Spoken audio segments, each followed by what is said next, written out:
पिछली वीडियो में बता रहे थे हम कि हमारे पास जो डाइसक्राइड्स होते हैं वो भी हमारे पास ओसा जोन्स बनाते हैं और इसमें हमारे पास दो एग्जांपल्स लिखी हुई हैं। माल्टोस जो होते हैं वो सनफ्लावर शेप्ड ओसा जोन्स बनाते हैं, जबकि लैक्टोस होते हैं वो पाउडर पफ शेप्ड ओसा जोन्स बनाते हैं। ठीक है, अब हमारे पास आ रही है नेक्स्ट चीज़, ester formation of the esters. ठीक है ना, एस्टर्स हमारे पास याद रखें कि एस्टर्स कैसे बनते हैं कि जब एक अल्कोहल रिएक्ट करती है किसी एसिड के साथ। ठीक है, जो इस तरह हमारे पास यहाँ पर लिखा है फॉस्फोरिक एसिड जब रिएक्ट करता है, जो लास्ट अल्कोहल ग्रुप होता है, प्राइमरी अल्कोहल ग्रुप जो ग्लूकोज या किसी भी और मोनोसेकेराइड का, तो उससे हमारे पास बनते हैं एस्टर्स। ठीक है, यहाँ पर उसने लिखा हुआ है कि इसमें फॉस्फेट ऐड होता है, जैसे हमारे पास ग्लूकोज 6 फॉस्फेट में और ग्लूकोज 1 फॉस्फेट के अंदर फॉस्फोरस ऐड होता है। और ये फॉस्फोरस जो है वो डोनेट कौन कार्ड होता है, एटीपी। ये जो रिएक्शन है ग्लाइकोलिसिस वगैरह उसके अंदर हमारे पास हमें देखने को मिलता है। ठीक है, ग्लाइकोसाइड्स। ठीक है, ग्लाइकोसाइड्स के अंदर हमें बात याद रखनी पड़ेगी कि हेमी एसिटल्स और हेमी कीटल्स क्या होते हैं। ठीक है, हेमी एसिटल्स और हेमी कीटल्स हमने पता साइक्लिक फॉर्म्स होती हैं किसी भी मोनोसेकेराइड की। अब क्या होता है कि उन साइक्लिक फॉर्म में जो एनोमेरिक कार्बन होता है एक कार्बोहाइड्रेट का, वो किसी दूसरे कार्बोहाइड्रेट या कोई नॉन कार्बोहाइड्रेट सब्सटेंस के साथ जो होता है। अच्छा, वो क्या चीज़ मैंने कहा कि जो हमारे पास एनोमेरिक कार्बन है उसका हाइड्रोक्सल ग्रुप, ये मैं कहना भूल गया, hydroxyl group of the anomeric carbon of a hemiacetal और hemiketal mean cyclic form of a sugar, वो रिएक्ट कर जाता है किसी दूसरे कार्बोहाइड्रेट से या नॉन कार्बोहाइड्रेट मोइटी से। ठीक है, इससे हमारे पास जो बॉन्ड डेवलप होती है, ये तो पता ही होगा, ग्लाइकोसिडिक बॉन्ड उसको कहते हैं, और जो कंपाउंड्स बनते हैं उनको हम कह देते हैं ग्लाइकोसाइड्स। अच्छा, ये जो नॉन कार्बोहाइड्रेट में हमारे पास मिथाइल अल्कोहल भी हो सकती है, फिनॉल, ठीक है ना, ग्लिसरॉल, ये भी हमारे पास अल्कोहल ही होती हैं। ठीक है, अच्छा, इसके बाद हमारे पास उन्होंने बताया हुआ है कि ए ग्लाइकोन क्या होता है। ए ग्लाइकोन क्या होता है कि अगर नॉन कार्बोहाइड्रेट है उसको हम कहते हैं दिस इज द ए ग्लाइकोन। ठीक है, यहाँ पर अब उसने एक बताया कि नेमिंग इनकी किस तरह से करनी है कि जो हमारे पास से एक हमारे पास कंपोनेंट है, उसको हम देखेंगे कि पहले कौन से कार्बन के दरमियान बॉन्ड बनी है, दोनों कंपोनेंट के कार्बन नंबर देखेंगे और फिर देखेंगे कि हमारे पास पहले वाला जिसका हमारे पास एनोमेरिक कार्बन इन्वॉल्व था वो अल्फा है कि बीटा। ठीक है, यहाँ पर उन्होंने घुमा फिर के लिखा है, मैंने आपको सीधी बात कर दी है। अच्छा, इसके एग्जाम्पल से सही समझ लगेगी कि हमारे पास जो होता है लैक्टोज, लैक्टोज मिलकर बनता है ग्लूकोज एंड ग्लैक्टोज। अच्छा, उसमें ग्लैक्टोज का कौन सा बॉन्ड इन्वॉल्व होता है, ग्लैक्टोज का बॉन्ड इन्वॉल्व होता है हमारे पास बॉन्ड क्या है, कार्बन नंबर 1 इन्वॉल्व होता है, ग्लूकोज का कार्बन नंबर 4 इन्वॉल्व होता है। ठीक है, तो हमने कार्बन नंबर 1 देखना होता है कि ग्लैक्टोज का, अच्छा उसको देखेंगे वो अल्फा होता है कि बीटा, बीटा ग्लैक्टोज है और वो कार्बन नंबर 1 उसका इन्वॉल्व है, इसलिए हम कहेंगे बीटा 1 फोल्ड लिंकेज। ठीक है, मुझे लगता है आपको समझ लगी। फिजियोलॉजिकली इंपॉर्टेंट ग्लाइकोसाइड्स में हमारे पास ग्लूको वेनिलिन लिखा हुआ है, इसके अंदर वनीला फ्लेवर होता है, कोई इंपॉर्टेंट बात नहीं। कार्डिक ग्लाइकोसाइड्स क्या होते हैं कि कार्डिक मसल्स की एक्टिविटी को ज़्यादा करने के लिए हमारे पास जो चीज़ यूज़ होती है उसको हम कहते हैं ग्लाइकोसाइड्स। ग्लाइकोसाइड्स हमारे पास जो है डिगोक्सिन और डिजिटॉक्सिन, यहाँ पर एग्जांपल दी हुई है। ये दोनों क्या होते हैं, इनके अंदर हमारे पास ए ग्लाइकोन होता है। ठीक है, और ए ग्लाइकोन कौन सा होता है, स्टीरॉइड, मतलब दिस इज नॉन कार्बोहाइड्रेट, एक हमारे पास नॉन कार्बोहाइड्रेट मौजूद होगा इनके अंदर। और ये ग्लाइकोसाइड मतलब एक शुगर के साथ क्या लगा हुआ है, ए ग्लाइकोन स्टीरॉइड। ठीक है, इनमें कौन सी एग्जांपल आ जाएंगी, डिगोक्सिन एंड डिजिटॉक्सिन। यूबेन जो होता है, यूबेन, इसके अंदर हमारे पास क्या लिखा हुआ है कि यूबेन का क्या मैकेनिज्म, ये क्या करते हैं, जो ऊपर मैंने बताया डिजिटॉक्सिन और डिगोक्सिन, ये क्या करते हैं, कार्डिक मसल की स्टिमुलेशन करते हैं। ठीक है, मतलब उसको कॉन्ट्रैक्ट ज़्यादा कराते हैं, जबकि ओयूबेन जो है हमारे पास सोडियम पोटेशियम पंप को इनहिबिट करवाता है। इसका मैकेनिज्म फिजियोलॉजी में आप पढ़ेंगे कि किस तरह से सोडियम पोटेशियम पंप के इनहिबिट होने से कार्डिक मसल की एक्टिविटी बढ़ती है। स्ट्रेप्टोमाइसिन एक एंटीबायोटिक के तौर पर, ग्लाइकोसाइड और एंटीबायोटिक के तौर पर यूज होता है। फ्लोराइसिन जो होता है रीनल डैमेज को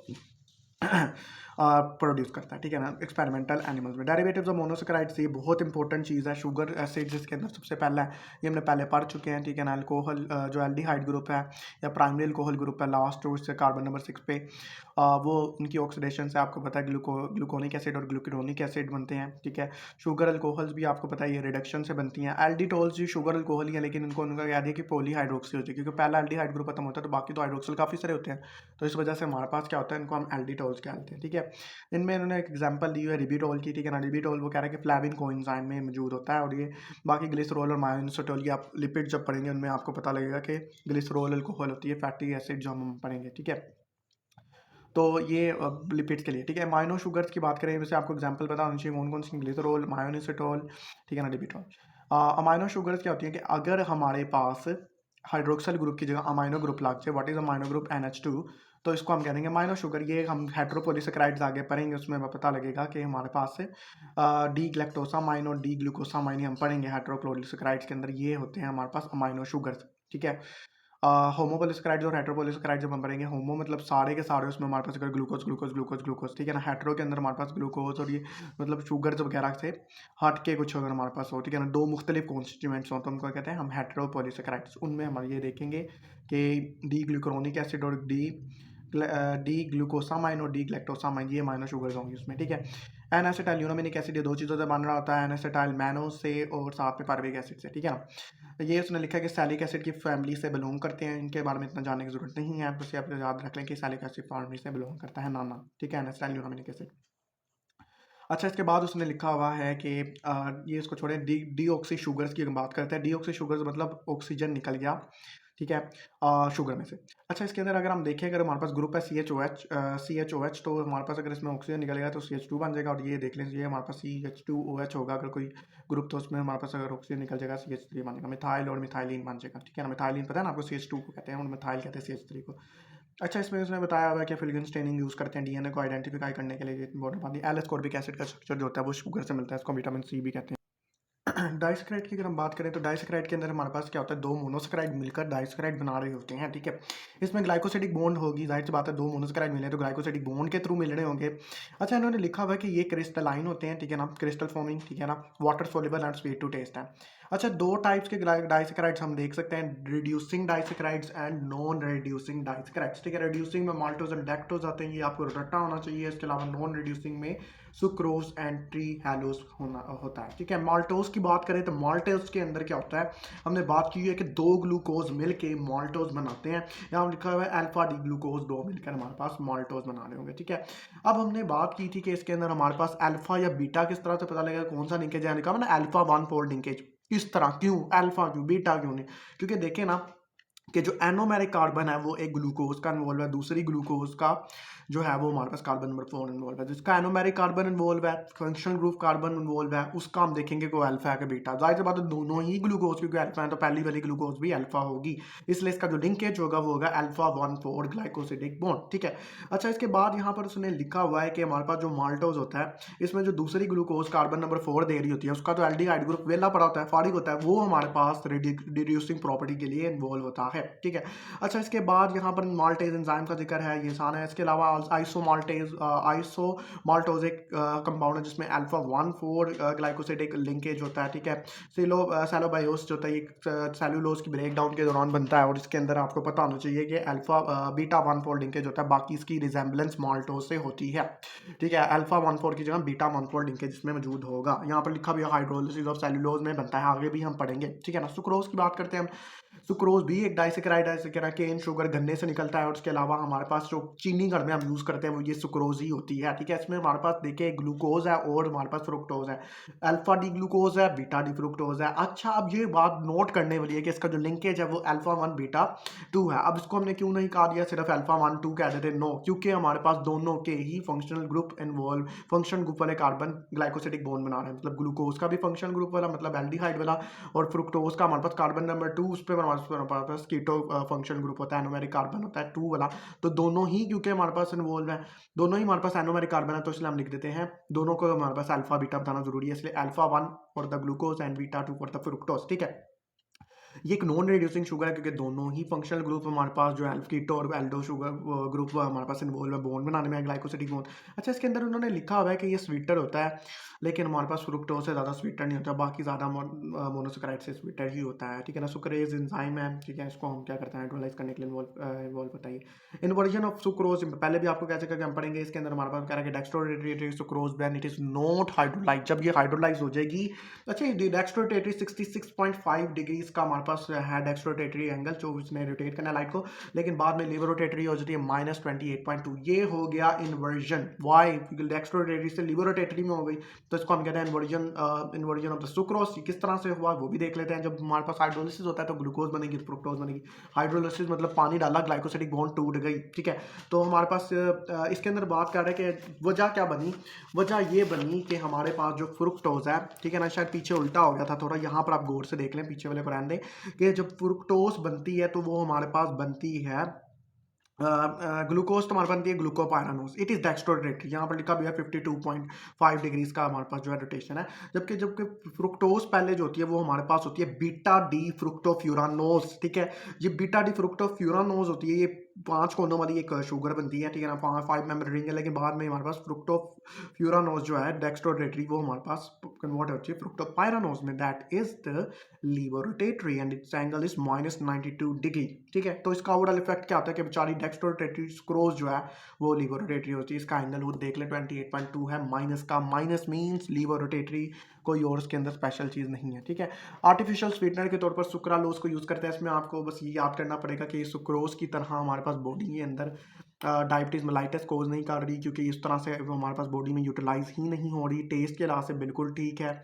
अच्छा, इसमें होता क्या है, ट्राइक्लोरो सुक्रोज होता है, ठीक है, 3 क्लोराइड लगाए होते हैं सुक्रोज के साथ, हमने 500 टाइम ज़्यादा स्वीटर है, इसको हम बेकिंग वगैरह के जो इंडस्ट्री है उसके अंदर हम यूज़ कर रहे होते हैं, और इस तरह हमारे पास जो है स्वीटनेस भी आ जाती है, और उसका जो हमारे पास डायबिटीज़ मेलाइटिस हाई जो उसका हमारे पास शुगर लेवल है वो होने से भी इंसान का बच जाता है, साथ दांत खराब होने से भी बच जाते हैं। लैक्टोज की बात करते हैं, लैक्टोज जो हमारे पास होता है बीटा डी लैक्टोज से बनती है और बीटा डी ग्लूकोज से बनती है। अच्छा, याद रखिएगा कि जो लैक्टोज है उसका हमारे पास functional group anomeric carbon involve होना है, इसलिए हम इसको कहते हैं, इसमें लिंकेज बीटा 1 फोल्ड लिंकेज होती है, ठीक है।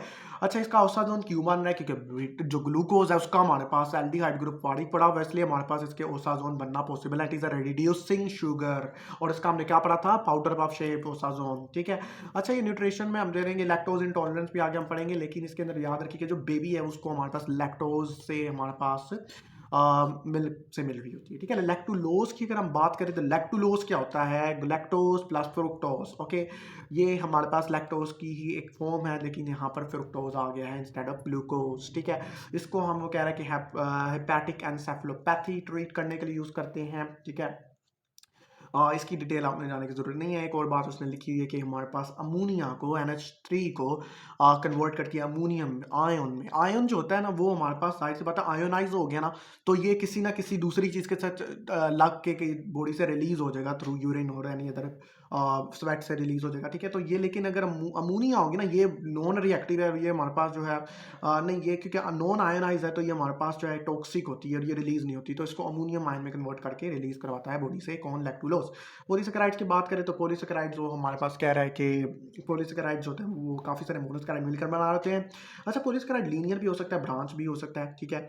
लीनियर मतलब सीधा, ब्रांच मतलब इसमें चेन आ जाएगी, इट इज इन कॉन्ट्रास्ट। अच्छा, वो कह रहा है कि हमारे पास जो पॉलीसेकेराइड्स होते हैं ना वो प्रोटीन्स और हमारे पास जो न्यूक्लिक एसिड्स हैं उनसे, उनके अंदर ये डिफरेंस है, उनसे थोड़े डिफरेंट होते हैं, क्यों, क्योंकि जो हमारे पास प्रोटीन्स और अमाइन जो न्यूक्लिक एसिड है वो लीनियर पॉलीमर्स हैं, लेकिन ये ब्रांच भी हो सकते हैं। अच्छा, अब वो कह रहा है कि हमारे पास पॉलीसेकेराइड्स को भी हम 2 कैटेगरी में डिवाइड करते हैं, होमोपॉलीसेकेराइड्स, हेटेरोपॉलीसेकेराइड्स। होमोपॉलीसेकेराइड्स में हमारे पास सारे के सारे मोनोसेकेराइड सेम होंगे, जबकि हेटेरोपॉलीसेकेराइड में डिफरेंट मोनोसेकेराइड भी हो सकते हैं। हो सकता है कि मोनोसेकेराइड का कोई डेरिवेटिव भी हो, जैसे हमने शुगर है वो पढ़े, शुगर एसिड्स पढ़े, वो उस तरह का कोई डेरिवेटिव, माइनो शुगर जैसे मैं आपको बता रहा था ना, we will study the heteropolysaccharide के अंदर हम पढ़ेंगे amino sugars, what D glucosamine and D galactosamine, GAGs हम आगे पढ़ेंगे, उसमें आप देख लीजिएगा। होमोपॉलीसेकेराइड्स के अंदर पहले देखते हैं स्टार्च को। स्टार्च हमारे पास क्या होता है, ये हमारे पास एक प्लांट के अंदर हमारे पास रिजर्व होता है, जैसे ग्लाइकोजन एनिमल में होता है, ठीक है। इसके अंदर हमारे पास याद रखिएगा कि बॉन्ड जो होता है वो होता है हमारे पास अल्फा 1,4 बोन होता है, ठीक है। अच्छा, ये हमारे पास पॉलीसेकेराइड है तो इसके अंदर हमारे पास ये ग्लूकोज ग्लूकोज ग्लूकोज ही होंगे, फ्रुक्टोज और कुछ नहीं होगा, सिर्फ होमोपॉलीसेकेराइड इसलिए क्योंकि ग्लूकोज से बना हुआ है, अल्फा डी ग्लूकोज से, ठीक है।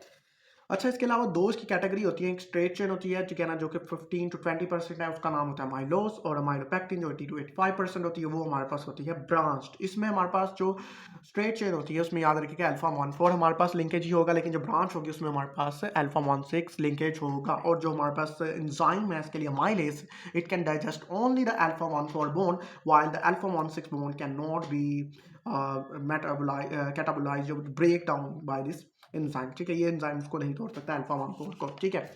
नेक्स्ट हमारे पास आता है डेक्स्ट्रिन। डेक्स्ट्रिन हमारे पास क्या होता है, ब्रेक डाउन जो होती है हमारे पास स्टार्च की, तो उसके दौरान इंटरमीडिएट के तौर पर उभरता है हमारे पास डेक्स्ट्रिन। डेक्स्ट्रिन हमारे पास देखें, इसकी पहले सीरीज बनती है, पहले हमारे पास अमाइलोडेक्स्ट्रिन बनता है, ठीक है ना। पहले हम सपोज करें स्टार्ट टू टी, हमारे पास अमाइलोडेक्स्ट्रिन बना वायलेट कलर का, इथ्रोडेक्स्ट्रिन रेड कलर का, फिर एक्रोडेक्स्ट्रिन जिसका कोई कलर नहीं होता, और फिर याद रखिएगा हमारे पास बनता है माल्टोज, और फिर शुगर रिलीज होती है। ये बात बहुत इंपॉर्टेंट है कि किस तरह से स्टार्च हाइड्रोलाइज होती है, किस तरह से ब्रेक डाउन होती है, तो ये स्टेप्स आपको मैंने बता दिए।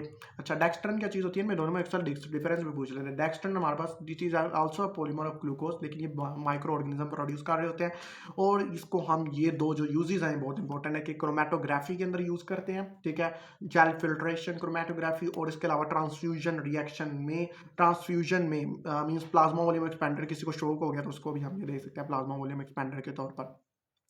इनोलिन की बात करें, इनोलिन हमारे पास क्या होता है कि हमारे पास फ्रुक्टोसन है, मींस फ्रुक्टोज। अच्छा, मैं बताया ना ग्लूकोसन्स होते हैं और एक फ्रुक्टोसन्स होते हैं, ठीक है ना। फ्रुक्टोजन मतलब ये फ्रुक्टोज का पॉलीमर है, ठीक है। और ये यहाँ पर हमने बताया हुआ कि ये हमारे पास GFR, that is the glomerular filtration rate, कितना फिल्ट्रेशन हो रही है किडनीज में, उसको देखने के लिए यूज कर सकते हैं। ग्लाइकोजन की बात करें तो ये हमारे पास प्लांट के अंदर हमने स्टार्च, एनिमल के अंदर ग्लाइकोजन रिजर्व है, लिवर और मसल में स्टोर होता है, ये तो पता ही होगा। इसके अलावा हमारे पास फंगस में भी मौजूद हो सकता है। अच्छा, इसके अलावा हमारे पास यहाँ पर उसने बताया हुआ है कि ग्लाइकोजन जो होता है इसके अंदर, ये अगर मॉलिक्यूल देखे तो ग्लाइकोजेनिन प्रोटीन होती है, it is actually involve in the synthesis of the glycogen. और इसमें हमारे पास जो ब्रांच होती है उसमें अल्फा 1 4 वही जैसे हमने अच्छा, इसका स्ट्रक्चर बहुत ज्यादा अमाइलोपैक्टिन से मिलता जुलता है, ठीक है। ब्रांच जहाँ पर होगी वहाँ पर जहाँ पर ये ब्रांच निकल रही होगी वहाँ अल्फा 1 4 लिंकेज होगा, अल्फा 1 6 सॉरी लिंकेज होगा, बाकी सारा जो होगा अल्फा 1 4 लिंकेज होगा, ठीक है। बाकी इसका जो मॉलिक्यूलर वेट वगैरह आप देख लें। नेक्स्ट हमारे पास आ रहा है सेलुलोज। सेलुलोज भी हमारे पास क्या है, ये एक्स्ट्रा एक्सक्लूसिवली ये जो सेलुलोज है ये प्लांट्स में मौजूद होता है, ठीक है। एनिमल्स में मौजूद नहीं होता, बेचारे एनिमल्स को डाइजेस्ट भी नहीं कर सकते। इसके अंदर हमारे पास जो होता है बीटा डी ग्लूकोज होता है, स्टार्ट में अल्फा था ना, तो यहाँ पर बीटा डी ग्लूकोज होगा, बीटा 1 4 लिंकेज भी इसमें बताया हुआ है। अच्छा, मैंने बताया था ना पीछे सेलुलोज पढ़ा था, वो हमारे पास बता रहे थे कि हाइड्रोलिसिस ऑफ सेलुलोज से बनता है, तो यहाँ पर उन्होंने लिख दिया, उसमें भी हमने पढ़ा था कि it resembles the maltose but it is having the beta 1 4 linkage, ठीक है।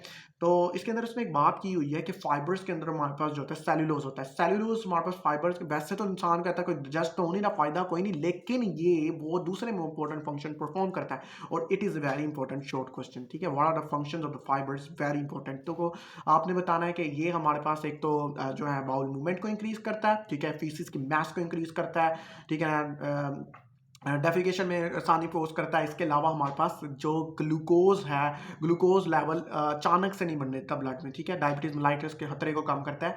और इसके अलावा यहाँ पर उसने लिखा हुआ है कि कोलेस्ट्रॉल की एब्जॉर्प्शन भी है फ्रॉम द इंटेस्टाइन, उसको कम करता है ताकि कोलेस्ट्रॉल कम रहे इंसान की, ठीक है। काइटिन, ये बच्चे को पता है कि जो हमारे पास एक्सोस्केलेटन होता है किसका, हमारे पास जो आर्थ्रोपोड्स का एक्सोस्केलेटन होता है उसके अंदर हमारे पास ये मौजूद होता है काइटिन। काइटिन की अगर हम कॉम्पोजिशन देखें तो N acetyl D glucosamine units होते हैं, वो आपस में मिलकर पॉलीमराइज होकर homopolysaccharide, it is actually homopolysaccharide N acetyl D glucosamine जैसे मिल के ज़्यादा से मिलकर हमारे पास बनाएंगे काइटिन, ठीक है। एक्सोस्केलेटन ऑफ द इनवर्टिब्रेट्स के अंदर ये मौजूद।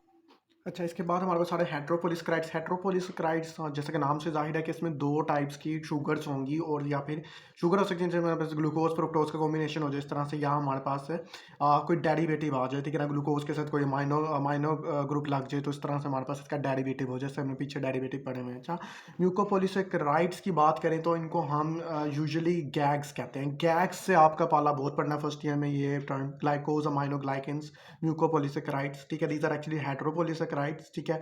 इनमें क्या होता है, दो चीज़ें हमें आप याद रखनी पड़ेंगी। एक होता है हमारे पास इसमें यूरोनिक एसिड, ठीक है, और एक हमारे पास होती है amino sugar, acetylated amino sugar और यूरोनिक एसिड। अच्छा, यहाँ पर एक बात सुन लिखी कि एसिटाइलेटेड अमाइनो शुगर के अलावा सल्फेट और कार्बोक्सिल ग्रुप भी हो सकते हैं। इन्हीं सल्फेट और कार्बोक्सिल ग्रुप की वजह से इनकी नेचर एसिडिक हो जाती है, और इनको हम फिर क्या कह देते हैं, ग्लाइकोज अमाइनो ग्लाइकेंस, या हमारे पास एसिडिक, इसलिए हमारे पास एसिडिक म्यूकोपोलिसैकेराइड्स भी कहला देते हैं, ठीक है ना। अब बात यहाँ पर लिखी हुई है कि इनको हम व्हाट आर द प्रोटियोग्लाइकेंस या म्यूकोइड्स, ये क्या होते हैं, देखिए यहाँ पर एक बात याद रखिए, ग्लाइकोप्रोटीन्स और प्रोटियोग्लाइकेंस में डिफरेंस, इनमें डिफरेंस क्या होता है कि ग्लाइकेंस जहाँ जो एंड पे आ रहा है ना ग्लाइकेंस, मतलब इसमें गैग्स ज़्यादा होंगे, ठीक है, इसमें म्यूकोपोलिसैकेराइड्स ज़्यादा होंगे, क्योंकि हमारे पास ग्लाइकोप्रोटीन्स में प्रोटीन एंड पे आ रहा है तो इसमें प्रोटीन ज़्यादा होंगी, ठीक है। तो इसमें याद रखिए कि ग्लाइकेंस ज़्यादा है तो 95% इसमें हमारे पास क्या होंगी, carbohydrate that are nothing other than the mucopolysaccharides, जो कि गैग्स कह सकते हैं, ग्लाइकोज अमाइनो ग्लाइकेंस, जो यूरोनिक एसिड और अमाइनो शुगर से बन रहे हैं, एसिटाइलेटेड अमाइनो शुगर्स, ठीक है। सो यहाँ पर याद रखिए जो एक्स्ट्रा सेलुलर हमारे पास एक्स्ट्रा सेलुलर जो ग्राउंड सब्सटेंस है, ठीक है ना, कार्टिलेजेस में, जॉइंट्स के अंदर जो बोन्स हैं, तो उसके अंदर हमारे पास ये गैग्स बहुत ज़्यादा अबंडेंट होते हैं। लोकेशन पूछ सकते हैं, आप बता दीजिएगा। इसके अलावा इसके इर्द-गिर्द कोलेजन वगैरह के या इलास्टिन के फाइबर्स होते हैं, ठीक है। या हिस्टोलॉजी में भी आप बहुत डिटेल में पढ़ेंगे, ग्राउंड सब्सटेंस की कांस्टिट्यूएंट में गैग्स होते हैं, ठीक है। इनके हम जो क्लासिफिकेशन है वो हम बाद में देखेंगे दूसरी वीडियो में।